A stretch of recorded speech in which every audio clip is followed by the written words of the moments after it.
आणि आताच्या संदर्भातली आणखीन एक महत्त्वाची घडामोड समोर येते आहे। बाळासाहेबांच्या रामदास कदमांच्या दाव्यानं उत्तर द्यायला राऊत आणि परब उतरलेत। बाळासाहेबांच्या मृत्यूनंतरचा वाद चिघळण्याची चिन्ह आहेत। रामदास कदमांच्या दाव्यांना उत्तर देण्याकरता राऊत आणि परब सरसावले।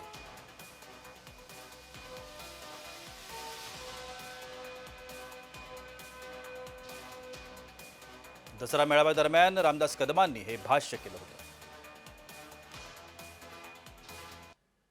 बाळासाहेबांचं मृत्यूपत्र कोणी केलं, कधी झालं, त्यामध्ये सही कुणाची होती, काला सगळी माहिती, काला सगळी माहिती।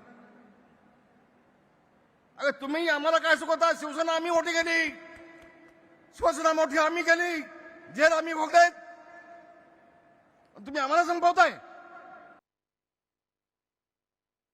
बाळासाहेबांच्या नंतर जेव्हा सूत्र उद्धवजीकडे गेली तेव्हा उद्धवजींनी सुद्धा बाळासाहेबांबरोबर या सगळ्या काम करणाऱ्या कार्यकर्त्यांना सन्मानानं वागलं। आणि अशा वेळेला तुम्ही फक्त टाळ्या मिळवण्यासाठी, पण त्यांना टाळ्या नाही मिळाल्या, महाराष्ट्र थुकतोय त्यांच्या। मराठी माणूस अशा व्यक्तींवर थुंकतो जो बाळासाहेबांची विटंबना करतो त्यांच्या पद्धतीने।